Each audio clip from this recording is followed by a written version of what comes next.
Eric Deters, the Bulldog, on Real Talk 1160. I just want to give a big shout-out, and he's going to get Oracle status, to Rob Williams. And I'm even going to give it to TC, too, because he gave him the bits that I chose from my show. But my radio promo is awesome. Walking in today, I just want to let you all know what a badass the Bulldog is. All right? And I learned this from my karate classes that I took many years ago. And the bottom line is you got to be aware. You got to be aware. True story. I always look in the back seat of my car before I get in it. I'm always conscious of somebody maybe being under my car. It's going to maybe grab your legs or something. I'm serious. I mean, I walk around paranoid. Well, I'm looking for a bomb or something? Yeah, I'm walking in today, and some dude, this has never happened before, some dude, kind of a geeky dude, but a big guy, is kind of like walking around in circles in the parking lot. Like he was, and he had a backpack on, and he kind of waited for me to start walking in, and I got my key card, and he comes walking, and he looked like he, trying to show like he had a key card. And I was sitting there, and I, key card clicked in, and I turned to the side just to see if he's going to follow me in, and he's going to follow me in. And he ended up going into the Channel 19 building, so he was legit. But he has no idea how close he came. If he would have made a move, I was paying attention. In other words, it's kind of a neat technique where you are paying attention, but they don't know you're paying attention. Right. Man, my peripheral vision was rocking. And I was like, who is this dude? But again, you just never know. Yeah. But I was ready. I was ready to take his ass down. Especially when you're with the kids, I notice everything. You walk around, you pay attention to everything that moves. Absolutely. Now, let's test Jacob. We'll give him a jackwagon today. I'll bet you jackwagon didn't bring in a gun or a knife. Uh-oh. Oh, my God. He did. Yay. He has got a gun and a knife. Holy cow. Oracle status for Jacob. Oracle status. Now, ladies and gentlemen, the American jury, we're going to do this at the break. So the only time, can we do it at the bottom of the hour, 7:30? Because it's a long break? Okay. I am going to show you the gun and knife takeaway techniques at the bottom of the hour because we have like 6 or 7 minutes. And Jacob can get out from behind the camera and we'll show everybody. You're not going to get to see it, obviously, on the radio. But those that like the video cast, you're going to see the Bulldog show you how to take away a gun and a knife. Nothing but like taking candy from a baby. Also today, I'm going to discuss a legal case of my own, which I think is of public interest. Yesterday, Channel 5 News did an interview with Anita Smith, who was the legal guardian of Andrew Parker, who was the 16-year-old boy who tragically died after the beating that he received at the One-Way Farm. She's comfortable enough going public now. Today, in history, 1932, Charles Lindbergh, the little baby, Junior, was kidnapped at the family farm near Hopewell, New Jersey.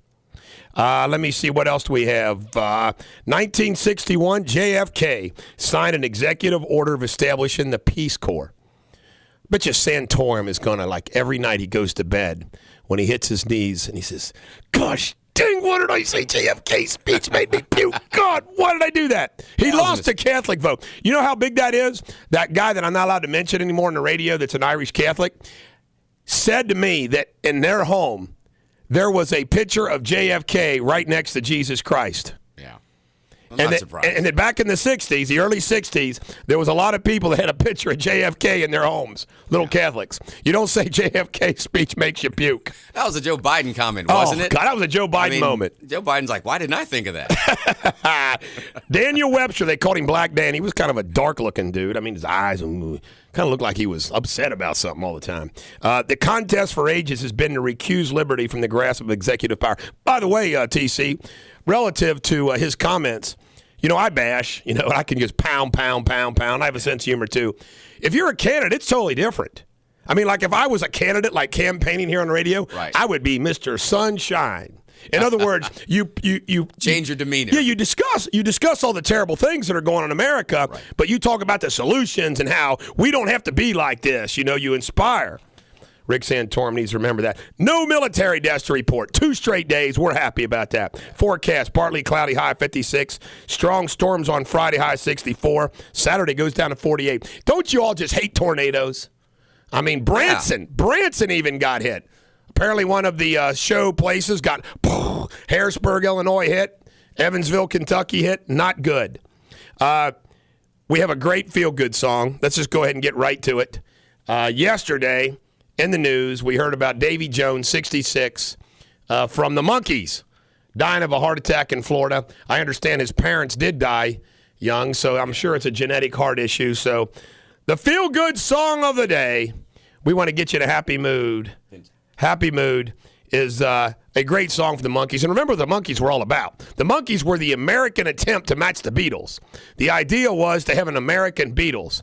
Their television show went 2 years, and they had some hits. I mean, We Are the Monkees. I wonder if they made the name behind the idea of the Monkees, the Beatles, kind of like an animal, you know. But the Monkees, We Are the Monkees, I Am a Believer, which was written by Neil Diamond. Great trivia question. And Daydream Believer is our feel-good song of the day for old Davy Jones, who's now in Davy Jones's locker on Real Talk 1160. Well, Boy, you got the wrong version of this one here. Well, we got the. Never mind. We are not gonna. We will interrupt our program. We'll do it after the break. History story today. 1939. Ronald Reagan made a film called Code of the Secret Service. It was one of the series of movies in which he played a tough guy Secret Service agent named Brass Bancroft. Brass Bancroft.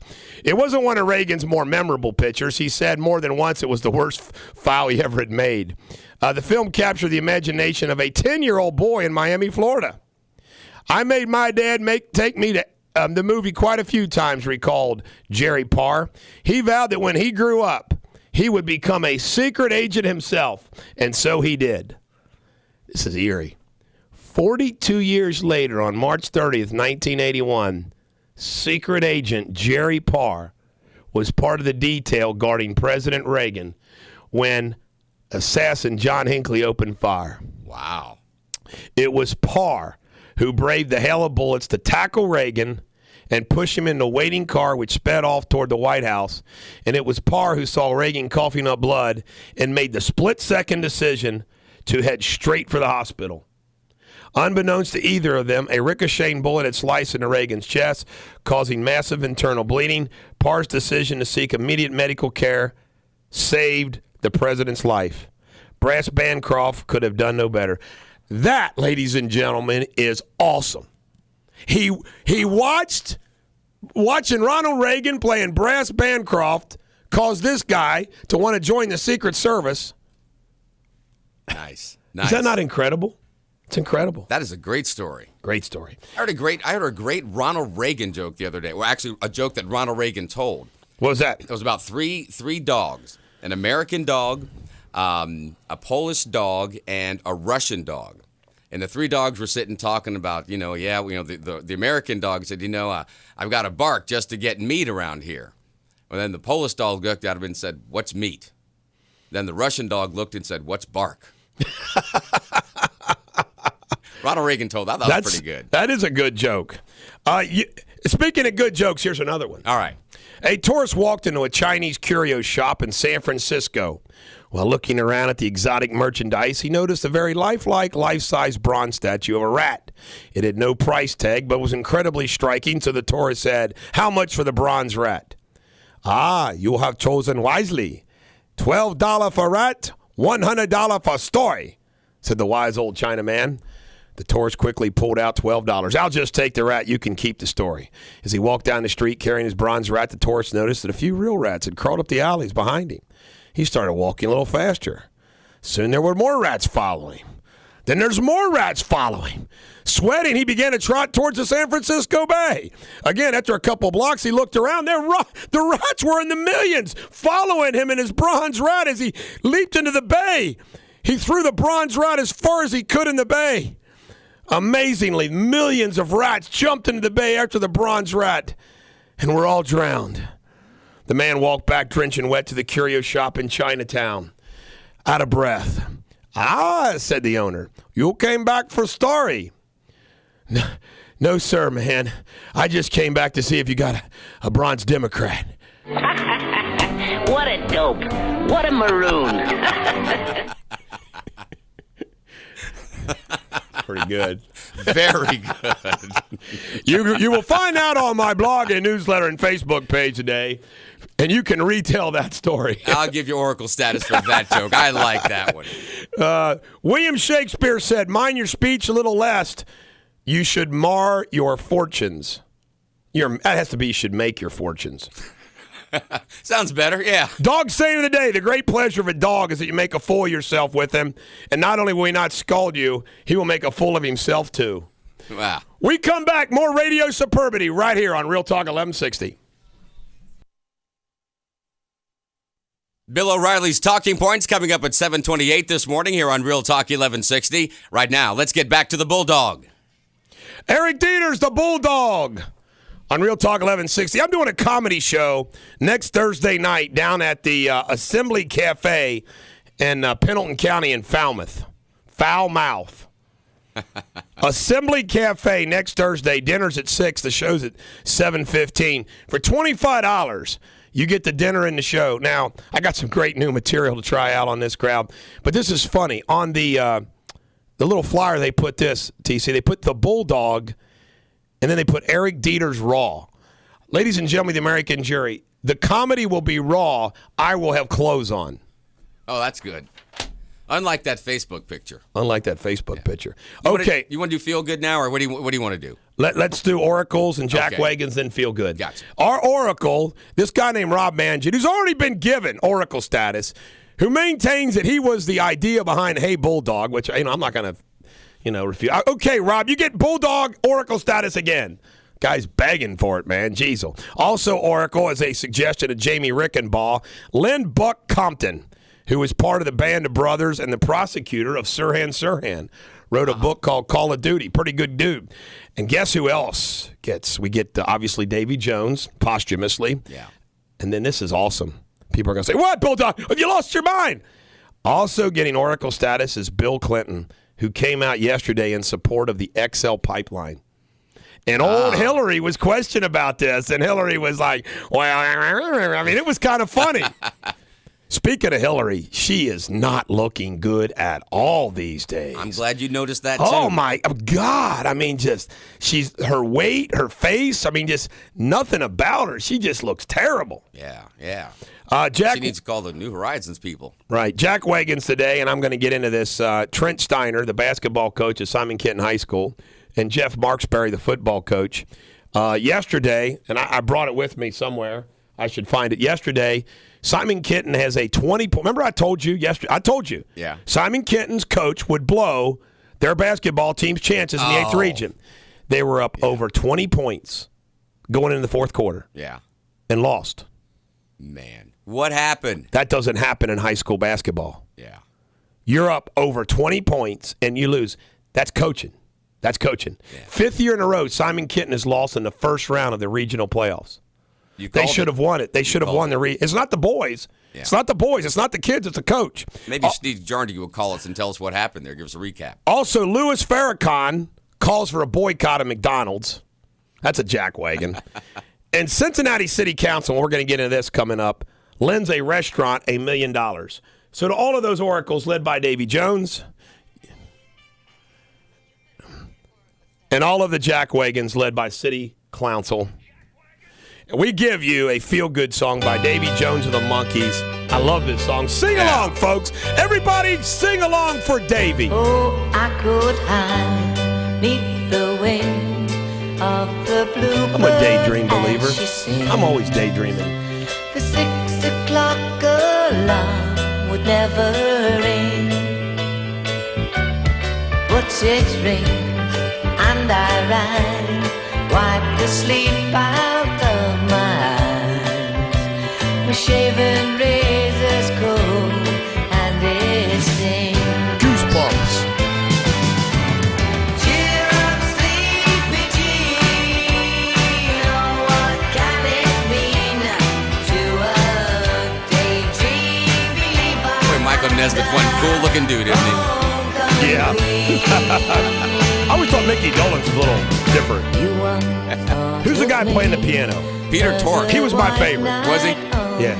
Peter Tork was my favorite. Have you seen him recently? No. Looks exactly the same. He's got a little, kind of looks like Shaggy. Really? Yeah. Torque looks like somebody I know or in the movies. I'll think of it in a minute. Look at Davy Jones, that crazy How tall dancer. was Davy Jones? He was short. You know, I met him once. Did you? Shorter than I am. He did the chicken dance. Did he really? Yeah, he led the chicken dance in 2000, I think, here in Cincinnati. He's a nice guy. He was a really nice guy. Seems like a really good guy. Apparently, all the monkeys are good guys. Yeah. Look at Torque's outfit, man. Davy Jones' shirt. That's the feel-good song of the day. And Yeah, you know he's what? great. There's not much going on in pop culture. We don't even have time to put up the pop culture music. That's it. I got one other thing in pop culture. Okay. Snooki, Jersey Shore. Yeah. Rumors she's pregnant. Now, ladies and gentlemen of the American jury, can you say train wreck? Oh, yeah. Mama Snooki. Oh, my gosh. Well, we know the baby won't go hungry. Kabang! Good night, folks. It just came to me. I was just some of the best stuff. Just like I said yesterday, the best parties, some of the best things just come to me. Just happens. The baby will not go hungry. Oh, definitely not. Now, I'll tell you what, though, any freshman college students might be thinking about maybe child psychology because there could be some money in that in a few years. That kid's going to have a lot to talk about. You're not kidding. You know. Snooki. You know what? I think that's great for the show. Snooki is a mom. I mean, come on. I mean, Snooki's having her baby. Yeah. What does Snooki call her baby? Bookie? I mean, Snooki Jr. I mean, oh my God, Snooki Jr. All right, in sports, we got a few sports, and I'm going to include my analysis of Simon Kenton. Let me tell you the reason why I'm doing that. I'm doing that because we have the voice of the Simon Kenton Pioneers. I'm a Pioneer fan, and we got to get the Pioneers going. College basketball, UK plays Georgia at Rupp Arena tonight, senior night. Let me see, Vargas and Miller are the two seniors. It's on ESPN. NKU. Right here, plays Maryville, 9:30. The women do. UC defeats Marquette, 72-61. The Red Hawks lose to Bowling Green, 56-51. In hockey, the Cyclones play Chicago, 7:30 p.m. I apologize to Nick Brunger. I need to mention the Cyclones every sportscast. NFL, the Steelers are releasing Hines Ward. He broke the jaw of our linebacker. Do you think the Bengals want Hines? I don't know. Never been a problem. Leader. He's a leader. Does Hines want the Bengals? I would probably say not. Hey, TC, you got $29 million laying around? In my other pants. You can buy Michael Jordan's Chicago mansion, which is for sale for $29 million. He's got he doesn't have an indoor basketball court. He's got a gym. I saw the picture. I mean, he's got a gym. I'll bet. In soccer, That's USA nice. won, Italy nothing. Yeah. All right. Now, here's my analysis. Team USA. Here's my analysis of the Simon Kenton Pioneers because I love them. I need to hear this. I'm upset about this. I'm going to tell you right now, they got to make some changes. I'm going to share some stories in my future newsletters and blogs. Last night, they were up 43-24 going into the fourth quarter and lost. That's coaching. That's 5 straight years they've gone out in the first round. And I want to place this. The 8th region has small schools in it, TC. Simon Kenton is a huge school. Right. 1,500 kids or more. I mean, they're playing like Walton, Verona. They're playing Gallatin County. They're playing who they lost to last night. Should never happen. Trent Steiner and his program is not parent friendly. The best groups in the history of high school, of that school, came through there with my son's Parker's class last year. And you say, oh, what are you talking about? Well, check out the records that have fallen with those kids in basketball and football. It's incredible. There was an undefeated team in football at the 8th grade at Summit View, which my son was on, led by Chad Lawrence.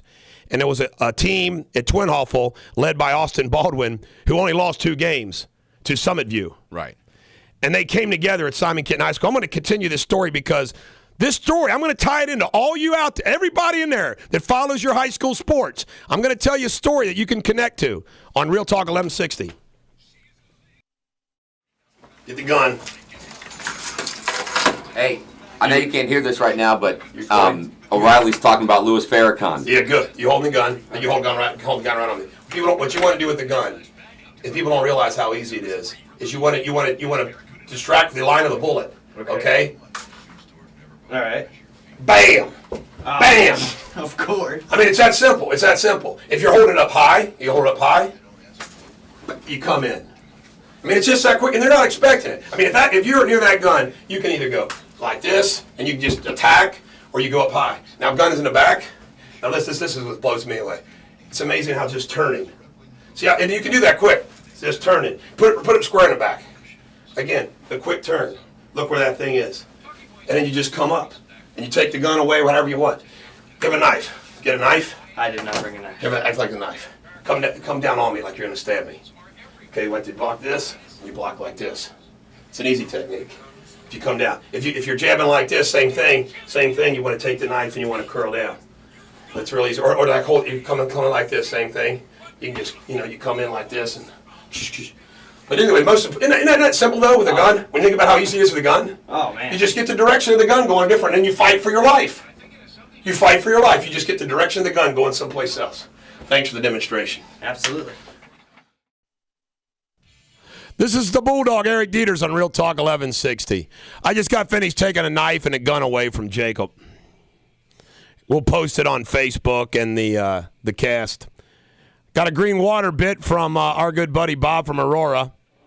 He says, make sure you check out Angelina Jolie and her new tattoo of our green water logo under her armpit.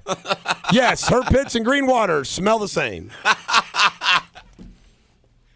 We have got to put this guy on the payroll. Angelina Jolie, she probably would put a tat of green water. Green water. We never thought about a female spokesperson. Do you have a green water commercial? I do not have one, but we have a celebrity coming in. Yeah, babe. How are you, babe? Oh, hello, Sammy. Good morning. Good morning to you, dog. I haven't seen you in a while. How you doing, babe? Doing What's good. going on? Doing good. Love your show, babe. You're great. I was in town because there's this new Ethiopian restaurant. I walked in the other day. The place was packed, and no one was eating, babe. No one was eating. I sat down. I grabbed a menu. Sometimes you go to a fancy restaurant, you see a picture of like a juicy steak, and then they're priced like $15.99. This one had just a picture of a care package in it at a drop-off time. So the hostess comes over. She says, "You hungry, babe?" I said, "I'm starved." She says, "So are we. Why don't you go down to McDonald's and get us a Happy Meal?" Louis Farrakhan's not going to like that. And, well, Louis, I have to talk to Louis about that. But the entertainment at this place, babe, on every table, there was a bottle of great-tasting, slimy, living green water, dancing an African jig. Doing the California inside raisin. the bottle or outside the bottle? Yeah. Was the green water inside dancing the gig? The bottle was trying to maintain. Okay. So now green water is available at Queen Cake and find Ethiopian restaurants everywhere. Pick up some today, babe. Hey, sorry, Bob from Aurora. TC wins today. Thank you, Sammy. Or excuse me, Sammy does. Thank you, Sammy. Sammy does. Sammy does. Anyway, I'm going to go back to this Simon Kenton story because I think this is relevant to your school. I'll bet you've got similar stories like this. And what happened is that these boys from Summit View and Twin Hall were just great athletes. In fact, the boys on our basketball team made it to the middle school championship 2 out of the 3 years. Okay? Yeah. Okay, freshman year, they get stuck with this coach that is just terrible. I mean, god-awful terrible. And half the team by the next year had quit. By like the sophomore or junior year, all the starters from these 2 great basketball teams weren't even in the basketball program anymore. Really? But only one stuck it out and stayed on the team. Yeah. Football, same thing. They won despite themselves. I mean, if you're in overtime, okay, I got you're in overtime, okay? Yeah. And the game's tied. Let's say the score's 38-38. I forget what the score was. And you play offense first. Right. And you don't score a touchdown after 3 downs and it's 4th down. What do you do, TC? I'm going for it. No, you're kicking a field goal. Oh, well, yeah, kicking the field goal. You didn't understand the question. Yeah, you got to kick a field goal. You want to put points on the board. Right, yeah. You put the points on the board. Yeah. Well, our guy didn't put points on the board. So we turned the ball back over to Ryle. So all Ryle had to do was kick a field goal and they win. No. Whereas if we kick them out of the end zone, they kick a field goal, it's a tied game. Right. So our coach cost our boys that game. Mental error. And you know what? He doesn't admit it. He doesn't say it was a mistake. He blames the boys. Jeff Marksberry, the head football coach at Simon Kenton High School. Really? He blames the boys instead of his bonehead coaching decision, which cost them that. It's incredible. Junior year, when Miles Simpson was there, we were playing Xavier, who ended up winning the state championship, okay? Yeah. In the first quarter, we go for it on fourth down in our end of the field. Really? Really. No. And we almost won the game. We came back and was only down a touchdown with 3 minutes left. So they did well in spite of bad coaching. In other words, some teams play good despite how terrible the coaches are. Right. I've talked to other coaches at teams when they analyze the offense, and they're like, man, it's the most of all the films I see all year. Their offense is a joke. So what happened last night? I mean, you said there's a 20-point gap. 20. Now that means you are smoking a team. You're up 20 points going into the fourth quarter, and you lose. And look at the score. That's the amazing thing. The score was 43-24. How does a team score as many points in one quarter as they did that entire time? Yeah. Now, at some point, you got to see your lead dwindling. Don't you change your strategy? You would hope so. You would hope so.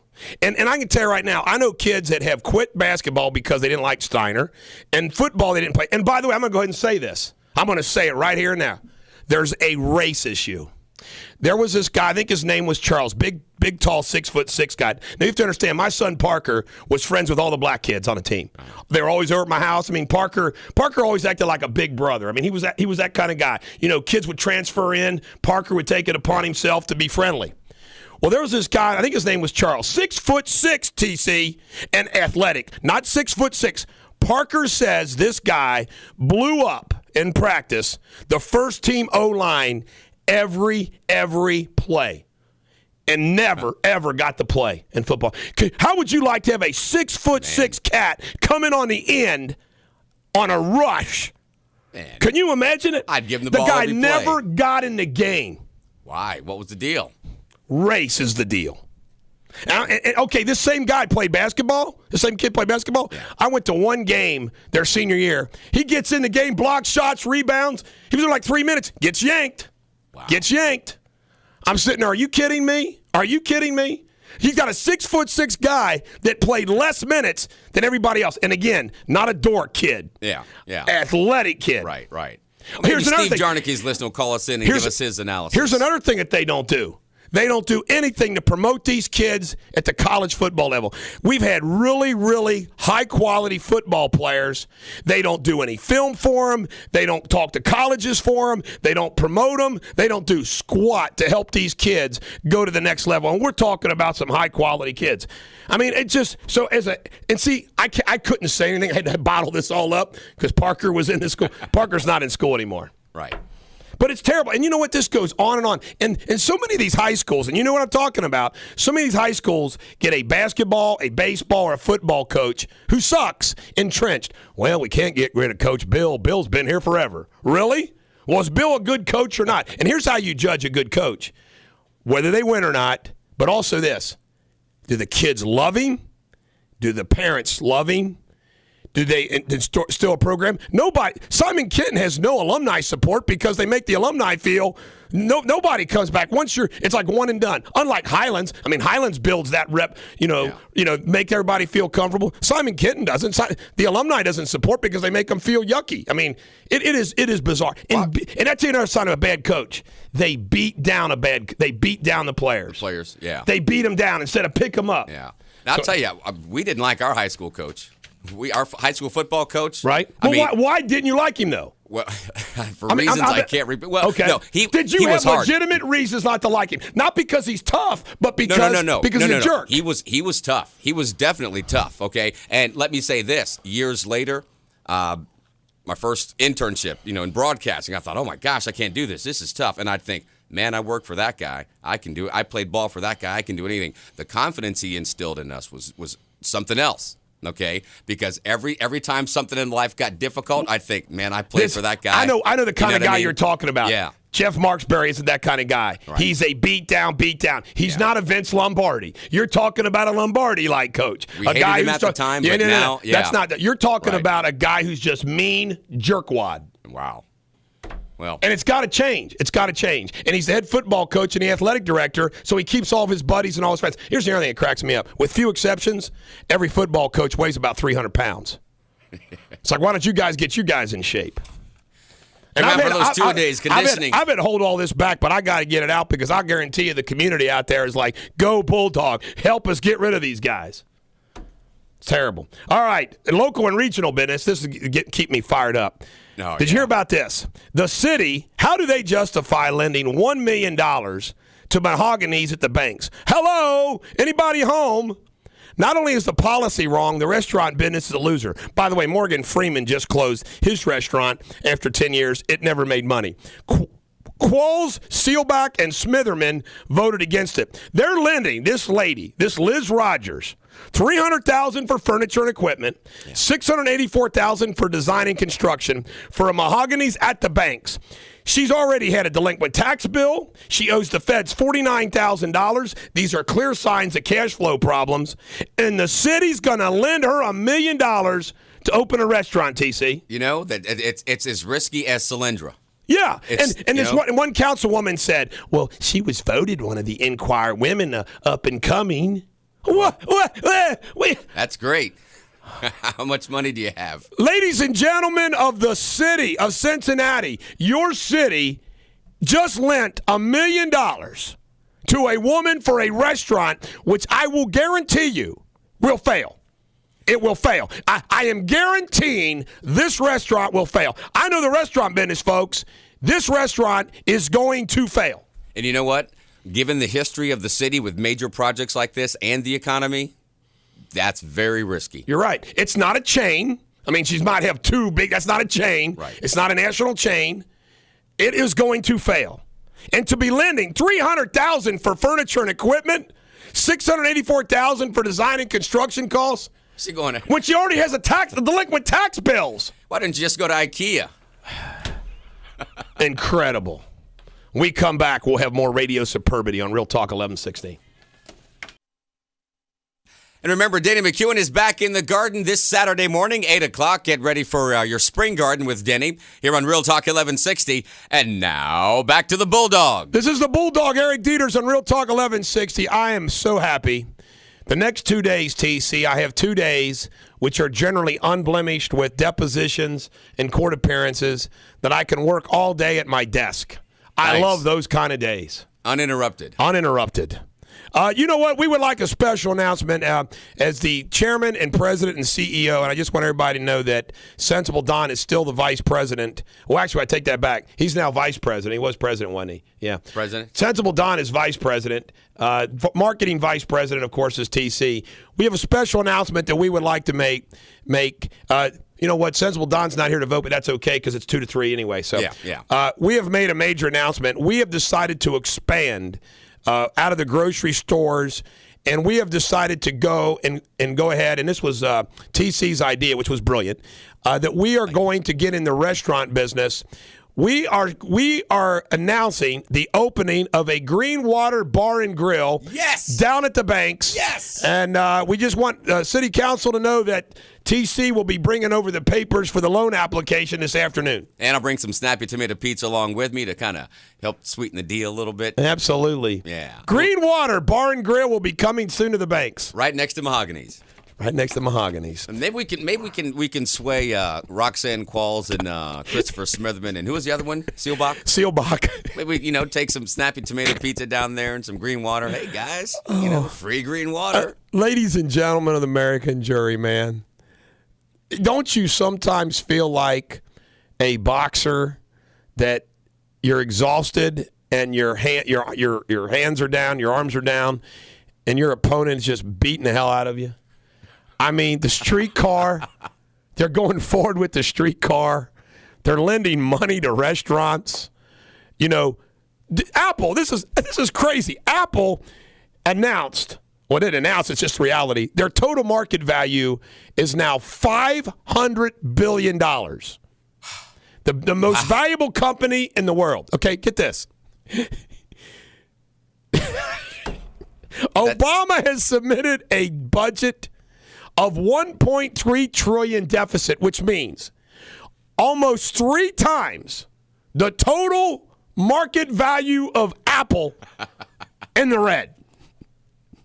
I mean, the hits keep coming, and I tell you right now, I'd like to have a virtual conversation with the president. I mean, I know this has happened in the White House with his campaign people and his staff. You know this conversation has taken place. Well, you know, the American people don't care about deficits and debt. They don't even understand it. So who cares? You know that's the case. You know that they're like, I mean, I'm serious. I'll guarantee you that my daughter Erica, my wife Mary, and my son Parker, and they're not. They don't understand budget deficits and the $1 trillion debt either. I mean, and these are the Bulldogs family members. Right. And meanwhile, while Obama's saying all that, while President Obama is saying all this stuff, or his friend Valerie's sitting there on her BlackBerry, just not paying it, like, yes, Mr. President, sure, yeah, they don't know, no one, trillion, yeah, and she's playing Angry Birds. Can someone say? Can Oprah go and talk to him? I mean, he'll listen to Oprah. You're right. You know, this is funny. Randy McCaffrey and I used to always think. Randy the Preacher, we used to always come up with ideas that we never understood why Saturday Night Live did not use. What you just did is a perfect skit for Saturday Night Live. The president talking to his staff about the budget and what the American people, and Valerie playing on her BlackBerry, Angry Birds, with Alec Baldwin. But Alec Baldwin comes back. Oh, yeah, right there. At North Korea, get this. You know, we can put a funny spin on all the serious news today. North Korea said that they're going to suspend uranium enrichment of a key facility and refrain from missile and nuclear tests in exchange for food aid from the United States. That country must be truly starving. They're hungry. Yeah, oh yeah. You know, hey, just think about those farmers that have been saving that corn up in those bins. $5, $6, $7, $8, $9, $10, $11, $12. Do I hear $12 bushel, $13 bushel, $14 bushel? Sitting pretty now. Russia. Our good friends, the Russians. Remember, hey, how gay did that sound? How gay did that sound when George Bush said, I've looked into the eyes of Mr. Putin, I've seen his soul. Oh, my God, George. But they apparently are upgrading Tehran's radar equipment. So when Israel goes a bombing, they're less likely to succeed. Thank you very much, Russia. On legal news, a pro wrestler is suing his opponent for his opponent kicking him in the crotch so bad that he testicle. If I pass out telling this story, just take over, TC. Ladies, the guy's name is John Levi Miller, 23. If you date the guy, he's the one that's deprived of one testicle. Oh, but apparently, they have. By the way, this is kind of like small time wrestling in Indiana. You're supposed to map out what you're going to do. Yeah. This guy said, "No, man, it's okay," and then proceeded to try to win, including kick him in the. I'd tell you what, I'd shoot that dude. Yeah. The guy's name was Guido. The bad guy's name Guido. Man, some things you just don't do. I have a medical malpractice case I reviewed that wasn't a case that I was kind of excited about, where a guy lost his testicle. We thought through malpractice, but the doctor said it wasn't malpractice. And I was thinking, man, testicles worth a lot of money. Yeah. I mean, if I was on the jury, I'd give $1 million for one, $2 million for two. You hate to break up the set, Now, tell me this doesn't make sense. In general news, 74% increase in mosques being built in the United States over the last decade. Huh. That's doubled since 9/11. Now, let me see. Radical extreme Muslims bomb us, so we double the number of mosques the following 10 years in the country. They're going to beat us from within, TC. They're going to beat us from within. That's interesting because you want to know now, are these people that came here to get away from wherever I have no idea. I mean, these could be just some innocent people that are spiritual and whatnot, but you never know. You never know. How does this happen? I tell you right now. In fact, that's how I titled it. How does this happen? That's how it's titled in my blog. How does this happen? Army vehicles equipped with highly classified technology used to jam deadly roadside bombs were stolen from under the noses of soldiers on a military base in Afghanistan. What the hell were they doing? Playing Frisbee? How does that happen? The vehicles, both black, up-armored Toyota Land Cruisers, outfitted with life-saving Crew Duke electronic jamming systems, vanished in January from Camp Eggers and Kabul according to a notice on Army Criminal Investigation Command's website.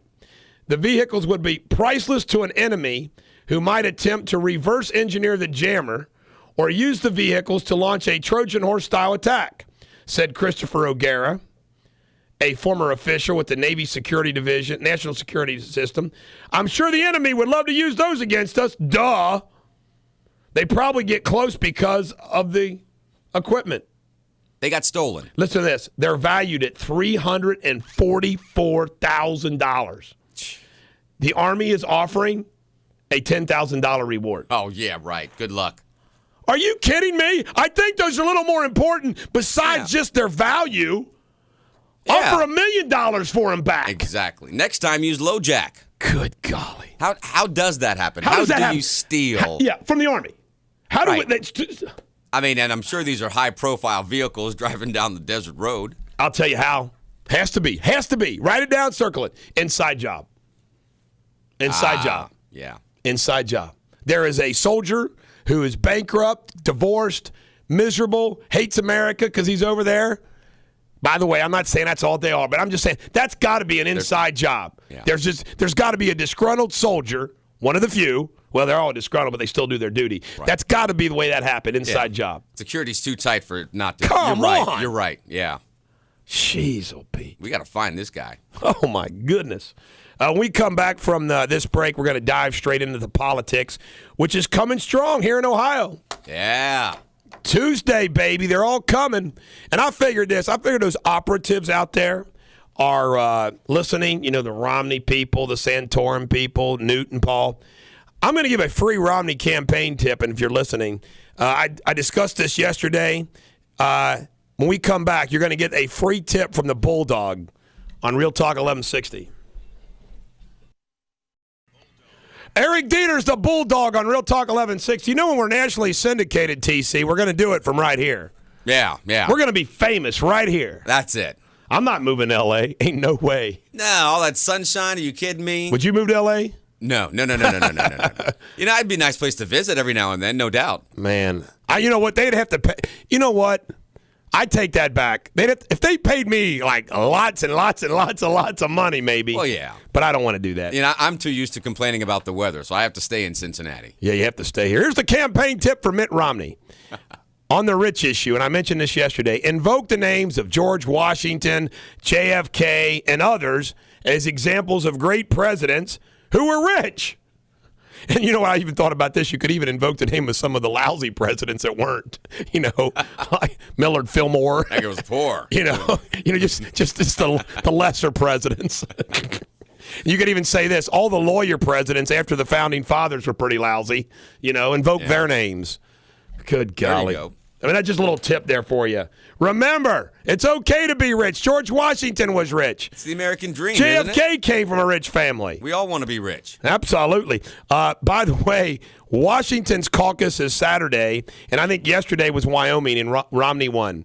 Romney won Wyoming. And by the way, Romney and women voters. Romney did better than Santorum with women. Why do women voters like the sissies? Because they're voted for Obama. They voted for Romney. What's wrong with you ladies? You all like the sissies. And then they get rid of guys like Herman Cain because they're quote-unquote womanizers. That's right. And what happened? What's that other guy? Newt somebody or other? Newt. Where is he? He's been married a few. He's hiding in Georgia. Yeah. This is Newt's. Now, I thought Newt was smart politically, but here's his game plan. I'm going to win Georgia. What about your game plan in Michigan? I'm going to win Georgia. Hey, Super Tuesday's coming up. What's your game plan? I'm going to win Georgia and come back. I mean, he's like, he wins Georgia, he's going to come back. Guess what? Guess who's going to win Georgia? Mitt Romney. Mitt Romney's going to be spending money in all these states, like in Atlanta. Just think what he can do with money on Atlanta television. Yeah. And if Newt doesn't want to come to Ohio, he's missing out. He's missing out big time. He's got to out. at least try. Hey, hey, Newt, Price Hill chili ain't enough, buddy. Ain't enough. Romney's inheritance. I watched Bill O'Reilly at 5 o'clock this morning instead of last night because I actually fell asleep. I got a good night's sleep last night. I did something that's rare for me. I was just exhausted. I went to bed at 8:30, and I woke up at 4. Wow. 7.5 hours? Let me see. Do the math. Yeah, it's 7.5 hours sleep. Wow. That's incredible. That's very rare for me. Maybe that's why I'm so giddy today. Anyway, I learned that Bill O'Reilly, on Bill O'Reilly's show, Mitt Romney, he took all the money that he inherited from his dad, George Romney, and gave it to BYU to establish the School of Public Relations or something like that. Is that Public right? policy. Oh. Now, that's a neat thing to do. Yeah, it is. Now, if you're filthy rich, you can afford to do that. Well, right. I mean, it's But good it for still education. doesn't make any difference. That is quite benevolent. Yeah. I mean, when he ties, he gives 10%. I'm not saying that. See, the thing I like about Mitt Romney is, he is a sissy, but it's clear that he's a good guy. Yeah. It's clear that he's an honest guy. He's a good husband. He's a good dad. He counsels people in his church. He's been a bishop in his church. And that's great. I mean, I think Right. obviously he's a great individual, and Right. he's very deep in his spirituality and all that kind of stuff, But he just cannot, the two Cadillac, he can't relate. He just can't cannot relate. Like He you always cannot say, connect. the It's so awkward. The blue collar Bulldog listener, he can't relate to them. There's no way. Yeah. There's no way. Like Bulldog Nation member Ryan, who's out there listening, he hunts, and he's a tough guy. He's a man's man, a woman's man.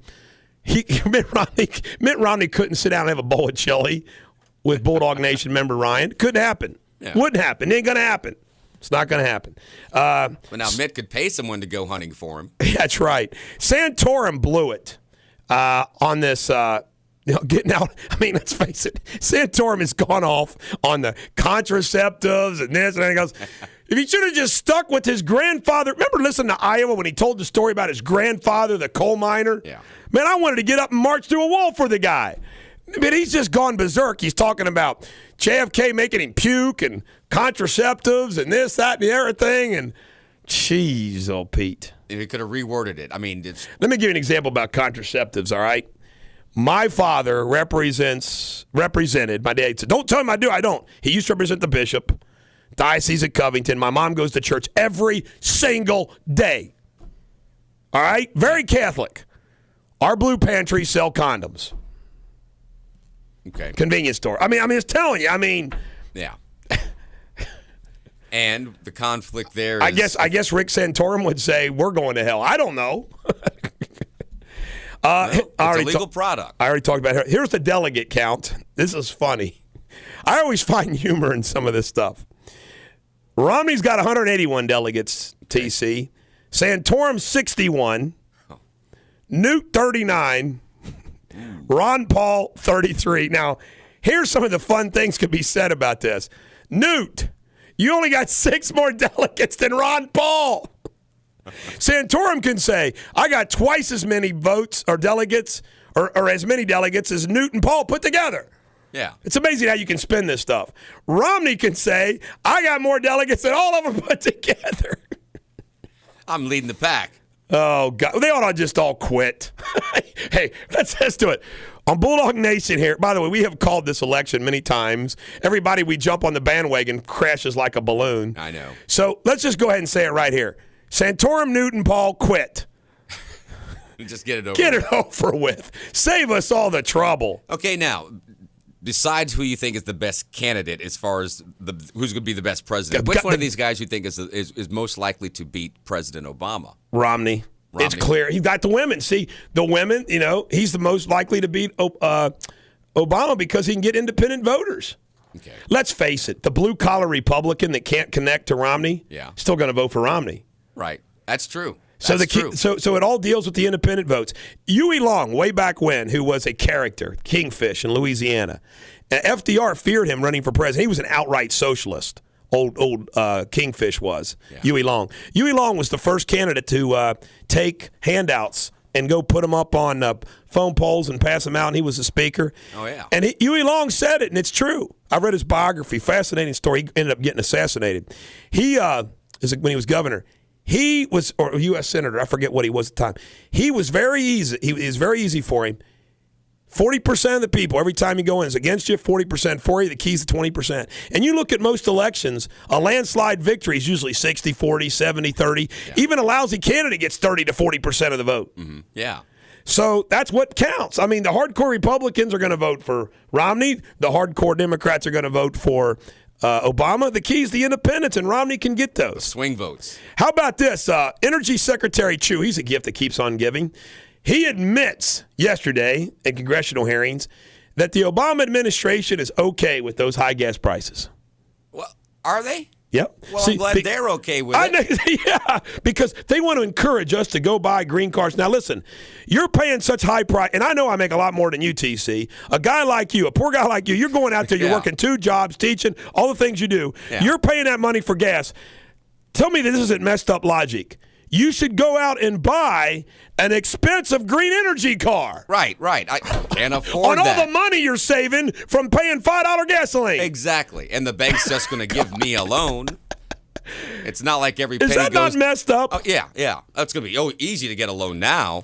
And that's why the blue-collar worker is not going to vote for Barack Obama. Yeah. Gas. Right. And what did John Bick? I asked him the other day about those green cars, the battery car, the hybrids. You're right. Those batteries are like $8,000. I know. If that battery goes bad, you're riding a streetcar. The Chevy Volt catches on fire, and I love who said that line about. I think it was Newt Gingrich. He said that the Chevy Volt you can't put a gun rack in it. Can't put a gun rack in it. By the way, I'm in a pickup truck now. Yeah. And I'm loving my pickup truck. I went to that little Z3, and I got this Ford pickup truck, and it's getting warmer, and I thought of some things. I'm young at heart. I'm 48 years old, but I'm melodramatic.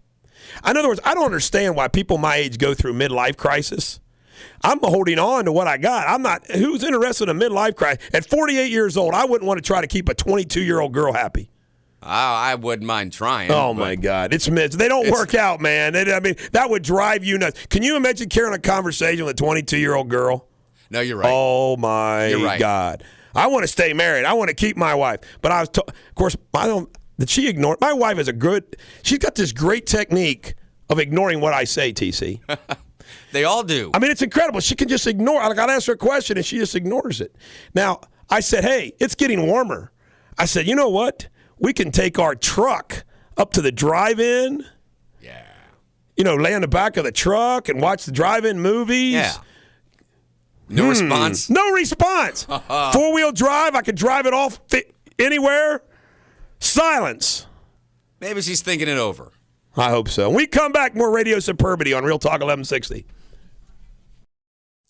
Make sure you check out Michael Savage today at noon to 3. Michael Savage on Real Talk 1160. Now back to the Bulldog. This is the Bulldog, Eric Deters on Real Talk 1160. We save economics for last, and sometimes I don't have a lot to discuss, but today's different. We have some fun things to discuss about the old economy. First off, Fannie Mae needs $4.6 billion more dollars. By the way, there's a song. I can't realize this. I think it's by Scotty Brown, TC. It's called Fannie Mae. It has nothing to do with Fannie Mae, but it's about a girl named Fannie Mae. Isn't that hilarious? Bernanke's comments from USA Today. Get this. Federal Reserve Chairman Ben Bernanke threw cold water on the improving economic. It isn't improving. Wednesday, saying further significant declines in unemployment are unlikely without stronger economic growth. Continued improvement in the job market is likely to require stronger growth in final demand and production. Duh. Isn't it amazing how they take a simple concept and complicate it? Continued improvement in the job market is likely to require stronger growth in final demand and production. Instead of just saying, you know what, to have more jobs, we're going to need to have more things being manufactured and sold. His remarks followed a separate report that the economy grew at 3% annual pace for the fourth quarter, previous 2.8. And how hilarious is this? The president's budget that he submitted,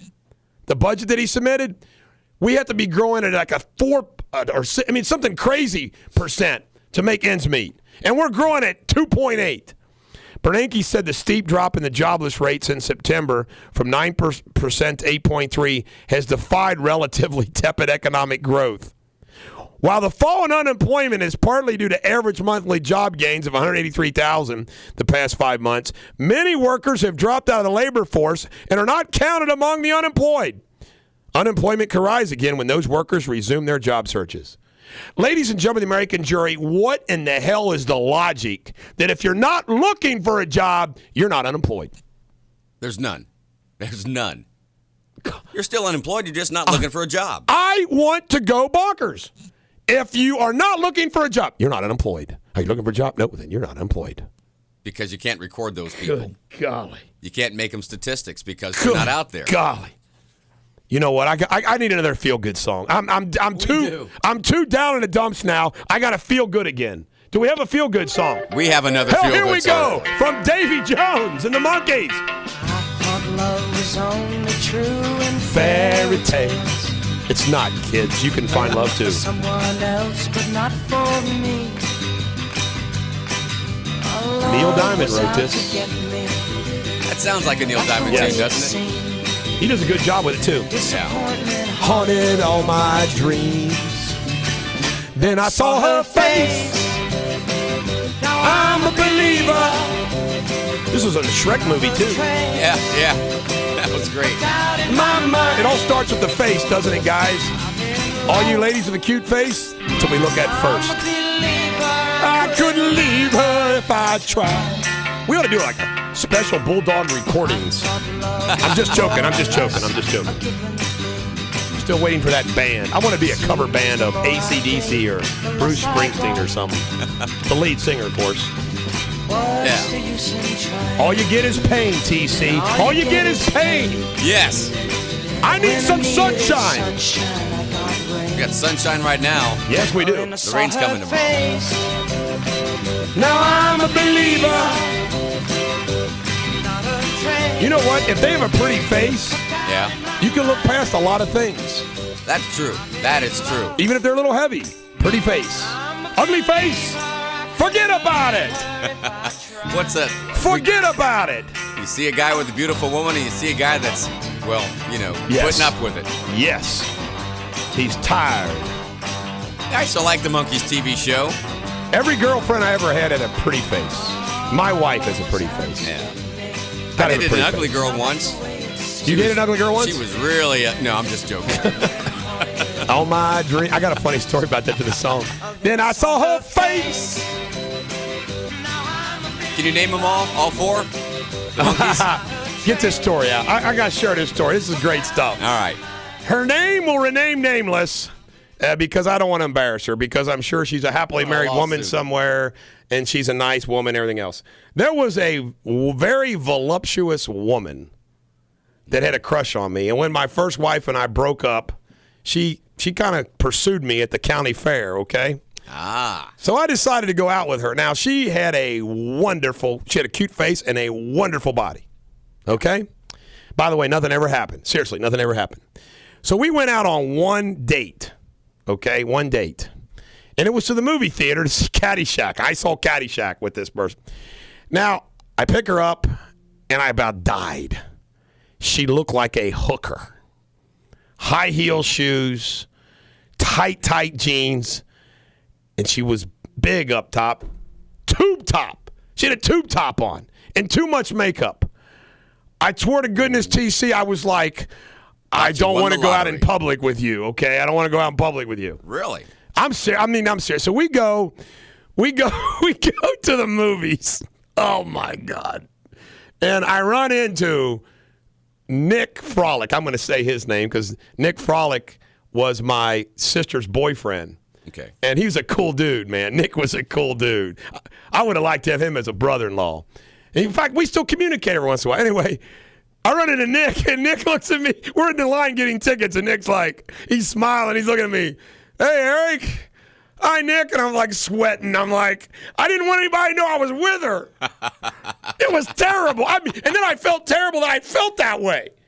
I was like, oh, God, I don't want to be with now, see, because you have to understand. You have to understand. I took her home. But I'll tell you something. This is weird, okay? You know you change. Yeah. When you're 17, 18, at least when I was 17, 18, that's not what I was looking for, okay? Right. Yeah. I wanted a cute girl, nice girl. Priorities change. 3 or 4 years later, I probably wouldn't have minded that day. What was I thinking? Gosh, I blew that one. And you know what? I mean, she was smoking, but... Yeah. Oh, my God. There was this girl I remember summer after my freshman year of college, and I was working, part-time summer job. I was working at Friendly's. in Forest Park when it used to be there. I can't remember this girl's name, but she would come in, and everything. All I could do to get up the nerve to just say hi to her, but I'd give her extra whipped cream if she ordered a sundae. Right. Put a few more Reese's Pieces on her thing. I finally get up the nerve to ask her out, and one day I look up and she's gained all this weight because of all this extra whipped cream I've been putting, and all of a sudden it's like she wasn't attractive to me anymore. Hey, I'm going to tell another story. That's a good one. She wasn't attractive. You were trying. Yeah, I screwed it up. I made it fat. I'm going to tell this girl's name because I would be curious whatever happened to her. So somebody knows her. This would be funny. Facebook her. All right. This is a true story. And when I was a law clerk at my old dad's law firm, I went out to lunch all the time with Rob Radel, who's now in Florida, Brian Rieger, and Fred Darlington. Brian's a local lawyer. Fred works in he's in banking law. So I go to lunch with these three guys every day. We went to different restaurants every day. I hung out with these young lawyers, all right? Well, we went to Barleycorns all the time over in Lakeside. And there was great food there. There was a waitress there and this is her name was Molly, I swear to God, Molly Valentine. And she was beautiful. I mean, beautiful. And I had a huge crush on her. And these guys knew that, right? Yeah. One day, I get a phone call. It's on my birthday. And it's from Molly asking me to please come over to Barleycorns because they told her it was my birthday and all this stuff and da-da-da-da-da. It was BS. They had another woman call and act like it was, and I fell for it, TC. You got punked. I was blinded by desire. That's wrong. And I went over to Barleycorns, and she wasn't there, and they were laughing their butts off. Oh, man. Molly Valentine, the waitress. And, you're talking about putting tea. You give them bigger tips, don't you? Oh, yeah. Yeah, big tipper. So remember me. I tell you right now, a pretty waitress who's a really good waitress, that combination, you got to be a good waitress. Man, you can make a lot of money in the right restaurant. Yeah. And I think a pretty waitress has to work harder. I know a guy come into my bar that he would tip bartenders $100. Wow. Listen to this song, folks. It's great. We come back. More Radio Superbity on Real Talk 1160. Eric Deters, the Bulldog on Real Talk 1160. Hey, for Davy Jones, TC, we ought to find we ought to do a trifecta. We did Daydream Believer, I'm a Believer. We'll do Hey, We're the Monkeys coming up. How do you like that? We're going to give you all the three biggest hits. How bad is it? How bad is it? An embalmer has stolen gold off bodies to support his family. Should he be prosecuted, or should we say, man, you got enough problems? Jeez. It's sad for the families that he took it from, but that's sad. It is. You can't take it with you. But. Economy's improving. Another man has stolen items off grave sites for gifts. Like, hi, honey, here's a bouquet of flowers. That's how man, the economy's so Marge shot. Yeah, the economy's improving, though. And thieves are drilling into gas tanks to steal gas because gas prices are so high. Yeah. The economy's improving. It is. There's signs of it everywhere. Signs of it everywhere.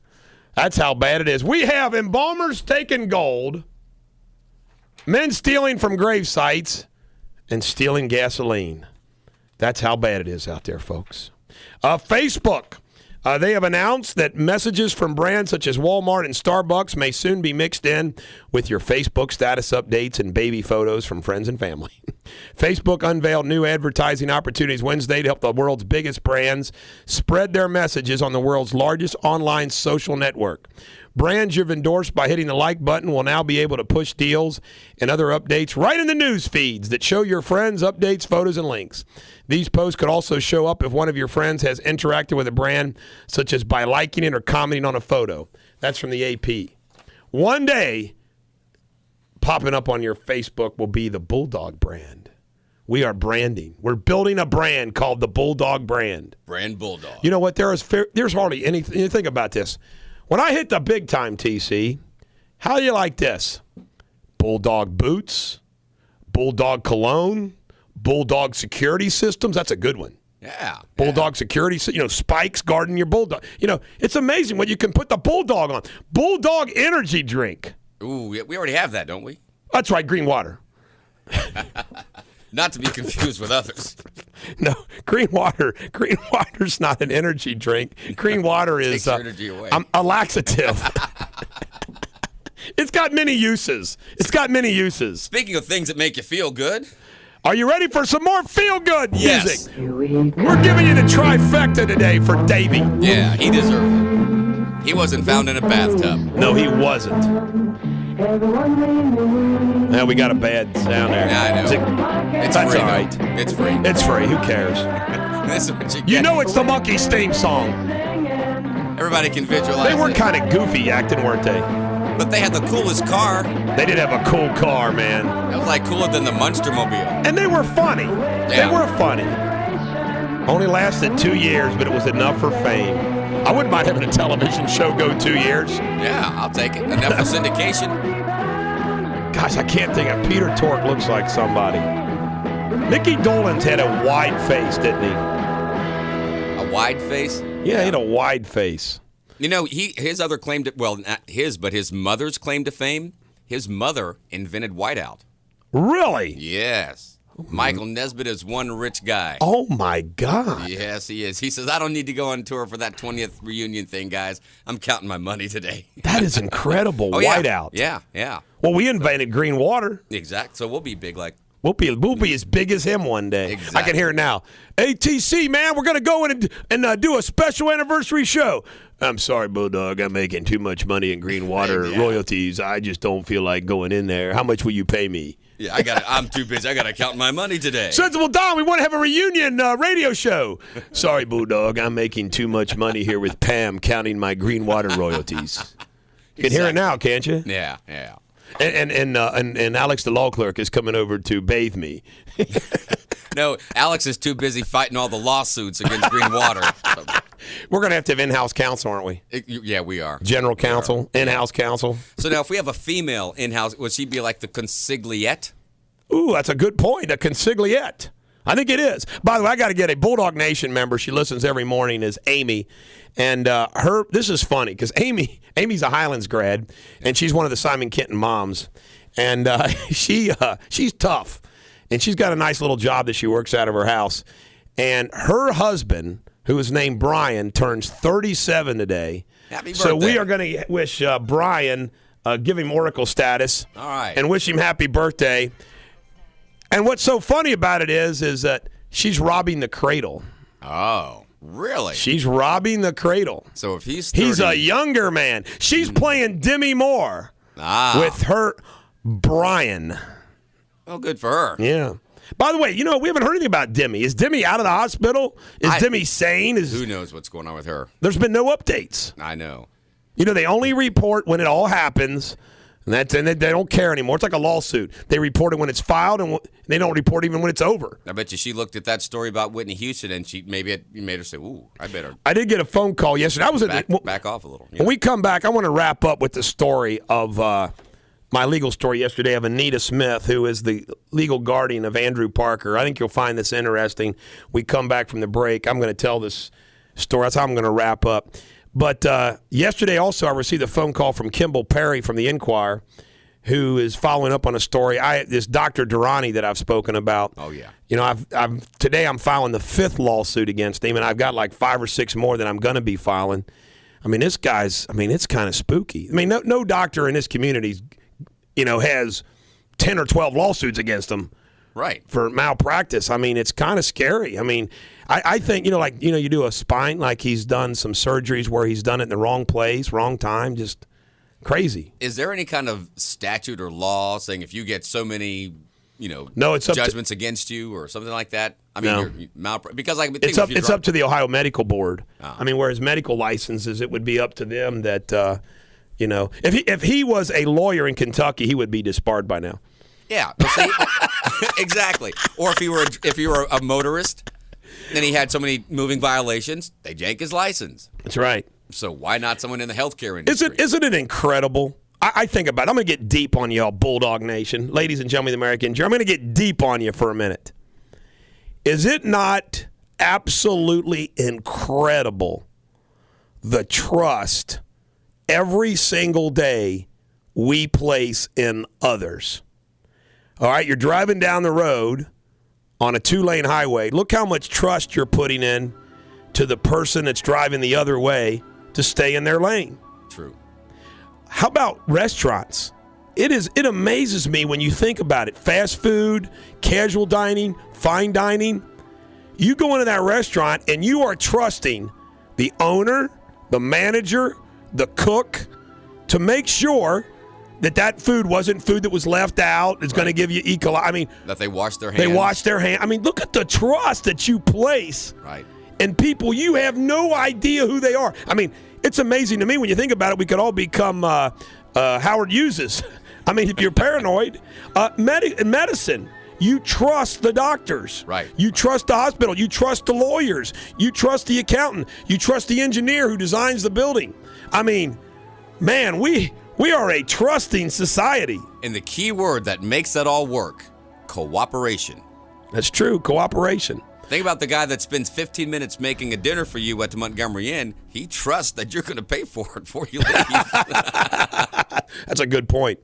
But like even radio, people count on us to deliver radio superbity. Right. It is true. I've not one time, like, after I did a show, said, Bulldog, that show sucked today, man. I want my money getting back. blown up with text and email. Man, you wasted my time. Can I get my money back for that show? I wasted my time, Bulldog.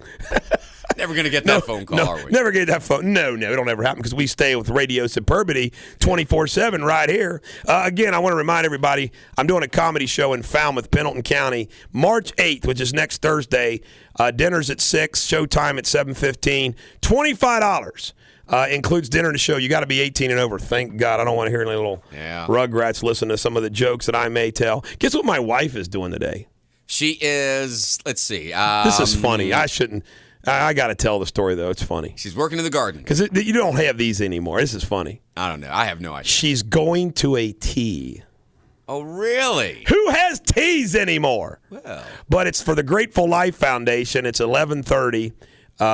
But there's a tea. It's down at the embassy. Okay. But they're having a tea with all the ladies come, and they get dressed up and wear their hats and have a tea. Oh, they wear gloves and all that? She went last year. Last year was at a house, and they had like a tent and everything else to a tea.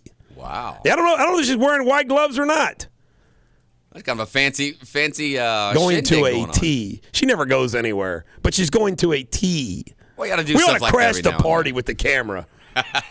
What kind of tea are you drinking? Yeah, she'll be wearing black nail polish tomorrow if you do we that. Come back, I'm going to tell you the inside scoop of a Bulldog battling on Real Talk 1160.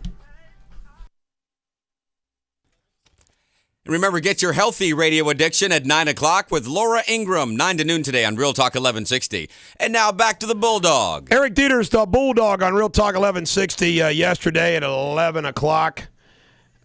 We met with the Channel 5 News, Karen Johnson. I'm assuming it aired yesterday. I didn't look at it. It's kind of funny. You do enough news stories, it's not a big deal anymore. I don't get excited. I'm going to watch myself on the news. I'm on TV. I can't tell you. It's been a year since I made myself watch myself on TV. But anyway, they interviewed a year. Come on, you didn't watch Trish? I did watch that. The one. 19th thing. I take that a back. Couple months ago. I did watch that. I take it back. How many times? Thank you, Tricia Mackey. Anita Smith. Anita Smith is the guardian of Anthony Parker, and Anthony Parker is the young boy who was 16 years old who passed away at the One-Way Farm in Butler County. And, he was a victim of a violent assault from a boy that just, threw him down, beat the hell out of him. And One-Way Farm didn't send him to the hospital right away. And 3 hours later, they found him unresponsive. And after being on life support at Children's Hospital for about a week, Anita had to make that terrible decision to let him go. And it was a tough decision. And, it's a tragedy on so many fronts. As I told Karen Johnson yesterday, One-Way Farm failed both Lance, who's now sitting in a jail, who's going to be tried for a murder, for, an assault, and, it failed him. If One-Way Farm would have sent Anthony Parker off to the hospital right away, he'd be alive. The family wouldn't have grief, and that young man wouldn't be sitting in a prison. I mean, it's just tragic. When in doubt, you send him to the hospital. we know enough. I mean, it's in the public awareness. I mean, the NFL probably more than anything has brought awareness to it. I mean, concussions are real. They're scary. They're dangerous. I mean, I've heard stories on like Simon Ken's football team. Some of these kids, they come off the field and they don't know what day it is. You know, they even the next day they're not right. I know one boy that plays a receiver. He wanted to keep playing and he played. He played with a concussion. Not good. It's dangerous. But anyway. You know, I think we forget. There are so many broken families out there in our society today. I mean, I can't believe how many clients I come across, you know, the traditional mom, dad, kids, and everything else. There's adopted, there's guardian, there's this. But Anita is the oldest of 13 children. She reminds me of Santa Claus, Mrs. Claus. She's just full of love and support. And not only did she raise Anthony, her mother, Anthony's mother, has some special needs issues, so she couldn't take care of Anthony. The father abandoned him, and so she took care of this young man. She's also taking care of Anthony's mom's other 2 children since birth. So this is going on too much in our society these days, where grandma and grandpa are raising kids. Yeah. It's sad but true. At one point in time, the mom chose boyfriend over raising the kids. And so Anita has just got this big old heart. But there's a punchline in my story. You say, why are you telling us this story? Well, it's just incredible what I deal with on a daily basis. So we have to get Anita. We were planning on getting Anita appointed. Now, she was appointed by the Bracken County Court, the guardian of Anthony. Court ordered. She's the legal guardian raising this kid. She's the one that interacted with Anthony at the one-way farm with the people that work there. She's the one that made all the decisions for Anthony, all the decisions at the hospital, so forth and so on. So we're in the process of, we have to get consent of the biological parents, because the biological parents have to be given notice and everything else. So we go to get their signatures last week to appoint the guardian, and we're informed that, my dad's been appointed guardian. So what? What are you talking about?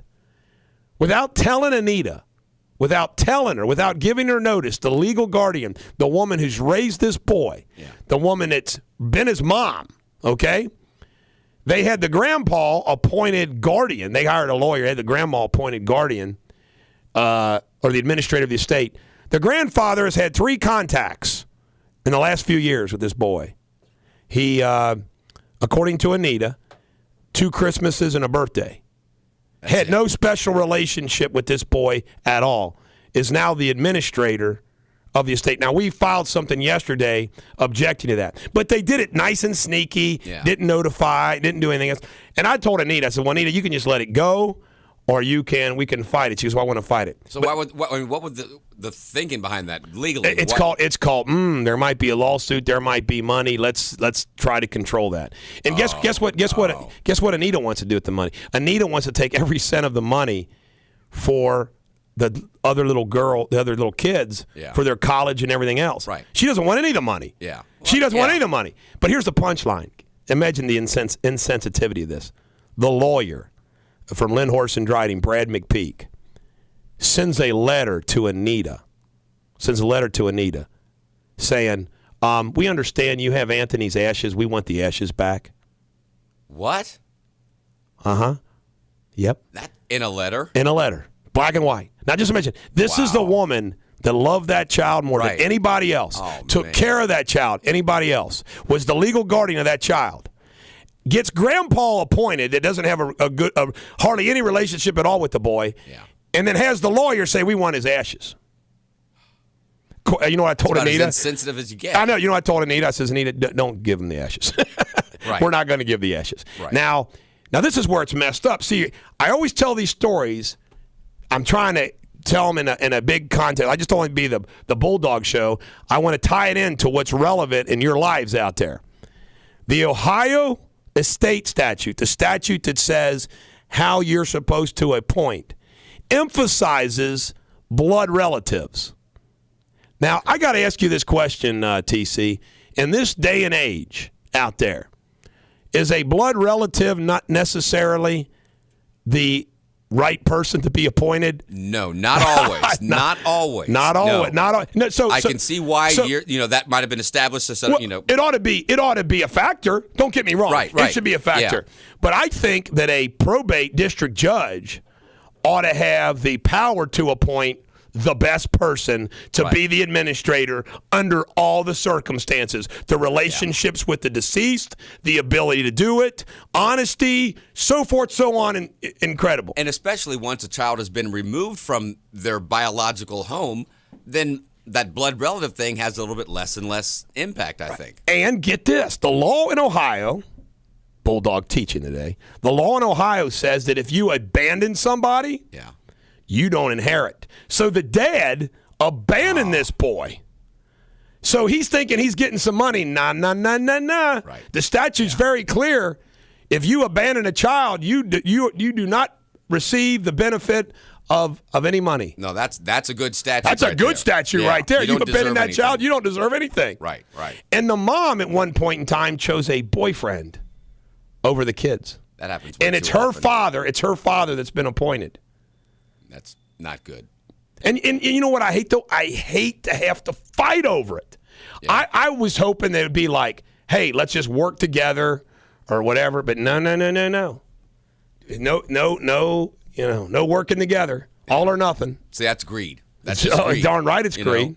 And what do you think they're going to use the money? Any money that would come into the estate? Give it to the boyfriend, of course. Absolutely. Pay his bills. You know? Yeah. So for all of that, the other side in this story gets jackwagon status. All of them. Yeah. And you know who gets Oracle status? Anita. Yeah. I'm not kidding you. The first time when she called me, when she hired me, Anthony was over in the hospital, Children's Hospital. It was Christmas Eve, and I went to see her.